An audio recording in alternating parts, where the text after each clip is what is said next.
Hello folks, Kirk and Jason here with Kirk, Giordano Plastering. Today, what we want to do is show you guys how we'll match a finish. You see this chimney here? It's stucco. It's about a 100-year-old chimney. And they said, gee, can you match this color and texture? I said, absolutely. I haven't found one we can't match yet. Yours is not going to be the first. Well, I'm going to show you something. You see how that darkens? Okay, that means it was a color coat, maintenance-free finish, and they didn't start making those until about 1926. So this is about a 100-year-old chimney. I look at it, and I know it's 100 years because I can see the terracotta on the garage, and that is 100 years old because they stopped making that stuff because it has no real structural strength. Anyway, what we're going to do to match this color and match this finish is we're going to use a product called Eisenwall. Eisenwall, straight Eisenwall. It's going to be close, but is it going to be on the money? Not really, because I told them you can't match a 100-year-old finish, but we can get close. So this is straight Eisenwall, and what we're going to do is we're going to skim coat these. We're going to skim coat. It's just here and just here and there, and we're going to do the tops. And by the way, while I'm on that subject, I put some corners on here because their corners are very sharp. Can I match those corners by eye? Absolutely. But while they were mixing, it didn't take me but 5 minutes to put these corners on. And guys, if you're going to use corners, you need a little sledgehammer. And people say, well, why can't you use a regular hammer? You need a lot of torque. To pop a concrete nail into this grout, you need a lot of power, so you got to use this. And in order to save your fingernails, use this little guy here. It's got a magnet. It holds. You put your, and you see all that? Okay. And this one is to protect your hand. How many fingernails have I lost in the past? Oh, too many. Way too many. Anyway, I'm going to show you what we're going to do. Now, what we're doing is we want a mechanical bond. We want a mechanical bond, so what I did was I pressure washed this last week. And when I say pressure wash it, nothing adheres to dirt. Guys, nothing. This had dirt on it about that high. I took my gas-powered pressure washer and I used about 3,000 psi. You say, what's 3,000 psi mean? That means if you have an electric pressure washer, it's not going to work. That means you put a turbo tip on it. Those are about 25 to 50 bucks each, and then you pressure wash, and that'll give you all the power you need to get all the moss.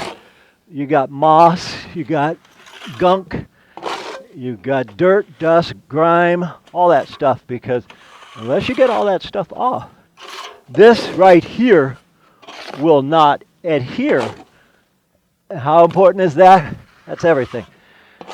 I've been getting so many calls from people saying, man, I hired these guys to do this, and it's all coming off. Well, they did not pressure wash as well as they should have, and that's why it'll come off. We've been doing this too long to have anything, what we do, come off. I'm going to hit this little piece right here and then move on. What we're prepared to do today is show you how we apply it, and more importantly, or equally importantly, how to match that finish there.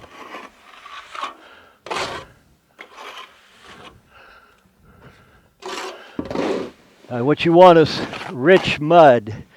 Rich mud means less sand. That way it won't drop out. Is this rich mud? No, it's not. It's not rich mud. It's far from rich mud. So I would have to tell Lou, dude, put some more Eisenwall in it because it got rocks in it too. Put some more Eisenwall in it, or no matter what cement you guys are using, if it doesn't want to hang, that means it's got too much sand. And you can just fix that by adding more stucco, make it richer. So If it takes me a lot of elbow grease to put it on, that means there's too much sand. And right now, it's taking a lot of elbow grease to put this on. That's about 40 pounds of pressure because it's so sandy. So I'm pushing it on with as much strength as I can do, but instead of using strength, I prefer to use skill. Anyhow,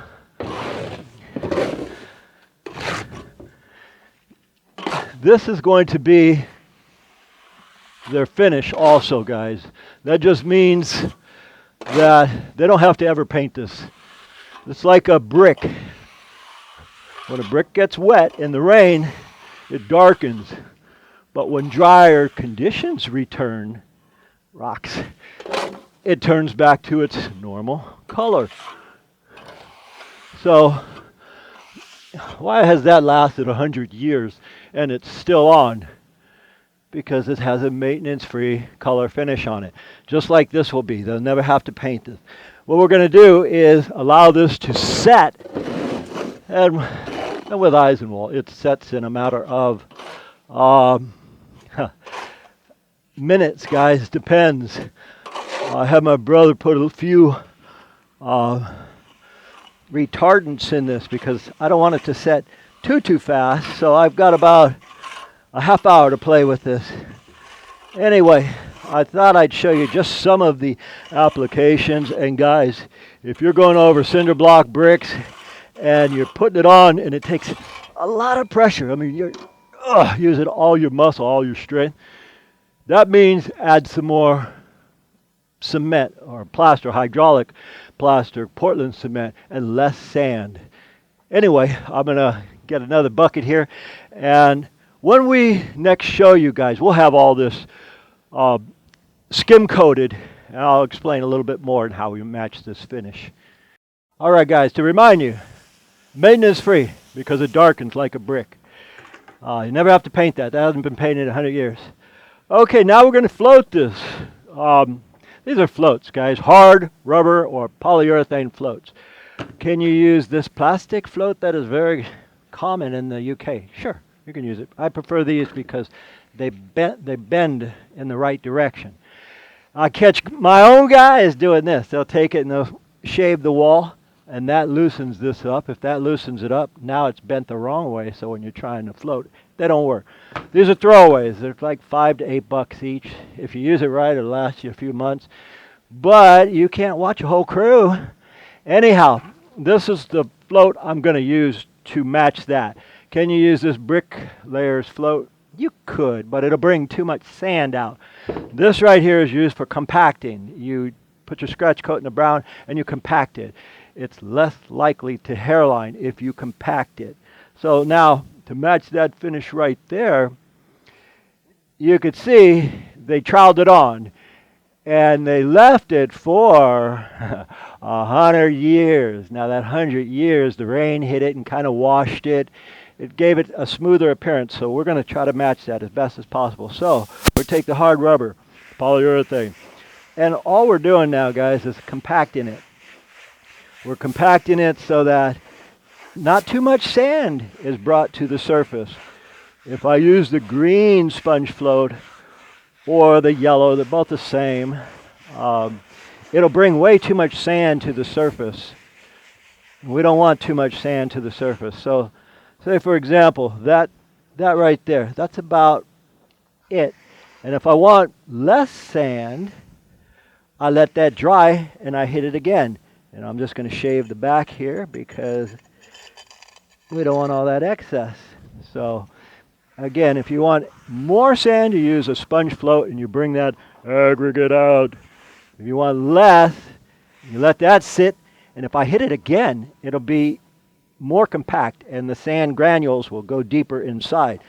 So we take this same hard rubber or polyurethane float, whatever you want to call it, guys, and now we're compacting it. Simply compacting it, guys. I mean, you don't have to be a rocket scientist. You don't have to look at the wall. You just compact it. Use the whole float. Don't use tip or the heel, use the whole float and just kind of go in circles.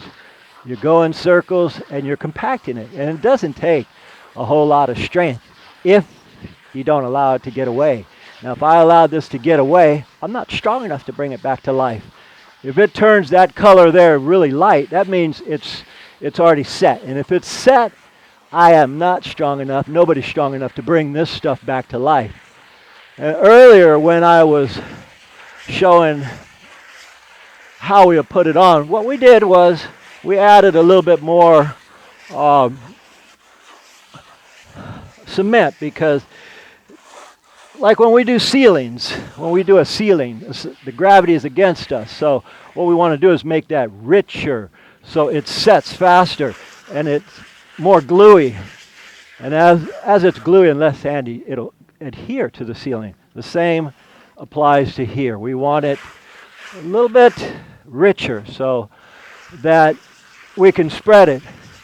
You know, Jason and I spread all this, and granted, some of it we had to use a little bit excess muscle. Now granted also, I'm no spring chicken, so if I don't have to use muscle and I can use skill instead, guess what, guys? I want to use skill rather than muscle. So this right here is pretty good. And what happens if we get like a worm finish where a piece of heavy sand, because every time, I mean, we go to the material yard, they put rocks like this sometimes in the sand. That's out of our hands. And we mix it, that'll hit and it'll drag and it'll look like a worm going through the wall. We just pop it out. We take it and get rid of it. That's not a big deal either. How stiff is this wall? Let's see. There's my face. That's pretty stiff, and we're about a 1/2 inch thick. What happens if you only go 3/8? Nothing. Except when it rains, you'll see the grout lines. What happens if you go less than a 1/2 inch? Again, nothing. It's just when it rains, you can see the grout lines. And you can see that. You don't see any grout lines because they put it on thick enough. So when this gets wet and the rainy season comes back, we don't want all those grout lines showing. Make us look incompetent. Anyway, this is where we're going with this. And right there, when stucco dries, guys, it's always a lot lighter. When paint dries, it's a lot darker. Now, this pretty much matches what they got. And here's a tip, guys. If you say, wow, that's not on the money, you can always take a trowel after it's set and go over it, but not over everything. That's kind of smooth right there. So I brought out some sand, and I take my trowel and hit it. If this was a wood wall with wood lath, and I did this, when it dries, it would hairline crack because I'm smothering it or closing or sealing the stucco. We don't want to seal it. We want it to be open so it can breathe. But that's pretty much when that dries, it's going to be on the money there. I'll show you one last thing over here too, guys, because they asked me, this Kirk, can you do these stairs? And I said, no, we can't do the stairs because the stairs are on dirt. And dirt, when it rains, the dirt's going to swell and then it's going to dry and it's going to crack like an egg. Like, for example, here. I'm just playing around now, guys. They said, can you put stucco here? I said, not really. What you want to do there is put some sand, put some risers on here, or brick or block or something. So she said, what about this? I said, I can do that. It's going to crack in 3 months. Big cracks because it's on dirt, guys. Over here, yeah, I'm trying to make it look as pretty as we can. I said, this is going to crack because it doesn't have the foundation. This block wall here, if you look down, it's got a 2-foot foundation. That foundation has been there. The block wall is, I'd say, 70 years old. Not as old as the house, I can tell. But anyway, that's a 2-foot foundation, so it stabilizes everything. Right here, she said, what about if we remove this acorn? Will that help? Not really. No, it won't help. But anyway, we're gonna coat this too, just for temporary cosmetics. And by the first rain, we're going to get a big crack right here, a crack that you could stick a credit card in, even though we are using Eisenwall. Eisenwall, when this sets, is 4,800 psi. When concrete sets for a foundation or a walkway, that's 3,000 to 35. How in the world can you get the same or higher strength with Portland cement and sand? You can't. This is a hydraulic cement and sand. It's Eisenwall. It's strong, strong stuff, but it certainly won't hold together that. I just point that out because I can. Anyway, we'll show you the completion when we're done. Okay, guys, we are done. I want to show you the chimney once more. Old world, charming, it's beautiful. UK, they love it because it's not perfect. It's not a solid color like paint. It varies in color. The water hits it for 80 years, you got discoloration. What we got is we created discoloration. It's like you ever pour Clorox on blue jeans and then wash them where you get that faded look kind of like this. Or you guys ever pay all that money for pants with holes in it and faded, pour Clorox on them. It's cheaper. You want holes in your pants? Work in cement. It eats the jeans right up. It eats your shoes. It eats your skin. But anyway, off topic here. If you want to put color variations in this particular here, this is a white cement and the tan sand. So when it dries, it turns out tan. To give it a few more variations to match this chimney, what we're doing is two things. We take a wet sponge and we just drip it, and we put those drips right here. And what's that do? Two things. It reinforces that corner. It strengthens it because the water on any kind of base coat just makes it harder. Then you hit the whole top with the water. Now what this does is bleach it. You cannot have a cementitious finish and use a sponge on it or water because it will bleach. And so we want to bleach it. We want it to look 100 years old. So that's pretty good, guys. Keep in mind, material knowledge in the stucco industry is about, I'd say, 90% of everything. The other 20 or 10%, that's applications. If you know all your materials, and granted, Lou mixed this at first, it was a little soupy, so I had to adjust it and say, hey, let's go this way. But we use about 25 different materials, inside and out.